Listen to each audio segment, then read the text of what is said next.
आप सबको मेरा प्रणाम जी। देवियों और महात्माओं, किसी पहाड़ी इलाके में दुर्लभ रास्ता था। दो यात्री अपनी गाड़ी से जा रहे थे। आगे चलते चलते उनको आगे रुकना पड़ गया। जब उन्होंने सामने देखा तो एक बड़ी सी तख्ती सी लगी थी और उस तख्ती पर लिखा था द रोड इज क्लोज्ड, आगे रास्ता बंद है। लेकिन तख्ती के पास उन्होंने देखा कि यहां से कोई गाड़ी गई है। उस गाड़ी के पहियों के निशान उनको दिखाई दिए। फिर उन्होंने तख्ती की फिक्र नहीं किया, चल पड़े आगे चलते चलते 2-3 मील के बाद ही उन्होंने देखा, अरे रास्ता टूटा हुआ है, आगे पुल गिरा हुआ है, आगे रास्ता बंद है। अब उनके पास वापस लौटने के अलावा कोई उपाय नहीं था। उनमें से एक ने दूसरे से कहा, हमने तख्ती पर भरोसा नहीं किया। वापस चल पड़े, गाड़ी घुमा ली। जब दोनों वापस लौट रहे थे तो सामने उस तख्ती की तरफ नजर पड़ी, उसके पिछले वाली साइड की तरफ जो सामने नजर आई दूसरी तरफ से, जहां लिखा था, अब भरोसा आया ना कि रास्ता बंद है, आगे रास्ता बंद है। सजनों, इसी तरह ये मानव जन्म करीब करीब ऐसा ही है। आदि काल से वेद, शास्त्र, पुराण, रब्बी ग्रंथ, उपनिषद, इन सब पर लिखा है। और ये पवित्र तख्तियां हमें बता रही हैं, हमें जगा रही हैं कि 83,99,999 जोनियों के बाद ये मानव जन्म मिलता है। यह मानव जन्म आखिरी जन्म है। अगर इस जन्म को सार्थक नहीं किया, सफल नहीं किया, तो आगे रास्ता बंद है, रास्ता बंद है। फिर 84 लाख जोनियां, फिर चक्कर चलेगा। दुनिया के हम जितने भी शास्त्र देख ले, हमको चेतावनी दे रहे हैं कि हमारे तुम्हारे कितने अच्छे भाग्य थे कि मानुष तन मिल गया, परमात्मा ने हमें दे दिया। हमें मनुष्य बनाकर नहीं भेजा, मानुष का तन देकर भेजा।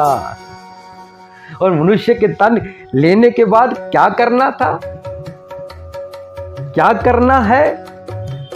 गोस्वामी तुलसीदास जी रामचरितमानस में 7वां सोपान 42 नंबर दोहा 4 नंबर चौपाई हमें कह रही है, बड़े भाग मानुष तन पावा, सुर दुर्लभ सब ग्रंथन गावा, साधन धाम मोक्ष कर द्वारा, पाई ना जेब पर लोक सवारा। इस लोक में जीवन जीने का जो हमें अवसर दिया, इसका मकसद है परलोक का सुधार करना। और हम अपने परलोक का सुधार तब तक कर सकते हैं जब तक ये हमारी सांसें चल रही हैं, दिल की धड़कन चल रही है, जब तक ये जीवन चल रहा है। और जब सांसें रुक गई, जीवन थम गया, फिर कुछ नहीं होगा। जो कुछ होगा जीते जी होगा, जीते जी होगा। आज तक आपने कभी सुना कि किसी ने मरने के बाद कोई संसारी डिग्री ली हो, 10वीं पास की हो, 12वीं पास की हो, स्नातक की डिग्री ली हो, वकालत की डिग्री ली हो, कोई उपलब्धि प्राप्त कर ली हो मरने के बाद? नहीं नहीं नहीं। जो कुछ है, जन्म और मरण के 2 किनारों के बीच में सब कुछ किया जा सकता है। उसके बाद कुछ नहीं किया जा सकता, कुछ नहीं किया जा सकता। मुझे वो छोटी सी बात याद आ गई। एक आदमी चला गया डॉक्टर साहब के पास। डॉक्टर साहब, मैं जब रात को सोता हूं, मुझे सपने में चूहे नजर आते हैं। अच्छा, क्या करते हैं? डॉक्टर साहब, वो मेरे सपने में फुटबॉल खेलते हैं। डॉक्टर साहब, कोई दवाई दो ना जिससे सपने में चूहे आने बंद हो जाए। डॉक्टर था समझदार, अंदर चला गया, 2-4 पूड़ियां बनाई, चूरन डालकर सामने ले आया।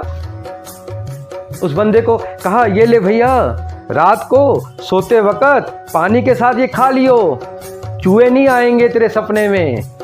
डॉक्टर साहब, मैं आज रात को नहीं खाऊंगा आपकी पूड़ी। अरे क्यों नहीं खाएगा पूड़ी? डॉक्टर साहब, आज तो रात को चूहों का फाइनल मैच है, फाइनल मैच। मैं देखना चाहता हूं कि कौन सी चूहे की टीम जीती, कौन सा चूहा जीता। अरे सजनों, इसी तरह ये मानव जन्म हमारा भी फाइनल मैच है। हम देखते हैं वो 4 साल 5 साल के बाद क्रिकेट, फुटबॉल या कोई और गेम के दोबारा फाइनल मैच आ जाते हैं। हम कहते कोई बात नहीं, अगले 5 साल के बाद फिर जीत जाएगा, फिर मौका मिल जाएगा। लेकिन ये मानव तन 4 साल 5 साल 50 साल 100 बाल नहीं, 83,99,999 जोनियों के बाद अवसर मिलेगा। अनुमान लगा ले जन्मों का, अनुमान लगा ले कि कब समय मिलेगा। इस जन्म में परलोक को सार्थक नहीं किया, सफल नहीं किया, इस अमूल्य जीवन को हाथ से जाने दिया, ये बाजी अगर हाथ से निकल गई फिर क्या होगा, अंदाजा लगा ले। मेरे प्रियजनों, शास्त्रों में काले अक्षरों से लिखी गई वो लाइनें साधन धाम मोक्ष का द्वारा बार बार कह रही हैं, बार बार जगाने का प्रयास कर रही हैं। कोई ऐसा साधन ढूंढ ले, कोई ऐसा पूर्ण महात्मा ढूंढ ले, परमात्मा को ढूंढ ले। तुलसी या संसार में सबसे मिलियो धाय, ना जाने किस वेश में नारायण मिल जाए। कोई ऐसा पूर्ण महात्मा जो हमारे परलोक को सुंदर कर दे, जो सफल कर दे, जो इस जन्म को सार्थक कर दे। फिर शास्त्रों में वो लिखे गए वो सार, वो तत्व सत्य लगने लग जाएंगे, जीवन को आनंद के रस से भर देंगे, आनंद के रस से भर देंगे, आनंद के रस से भर देंगे।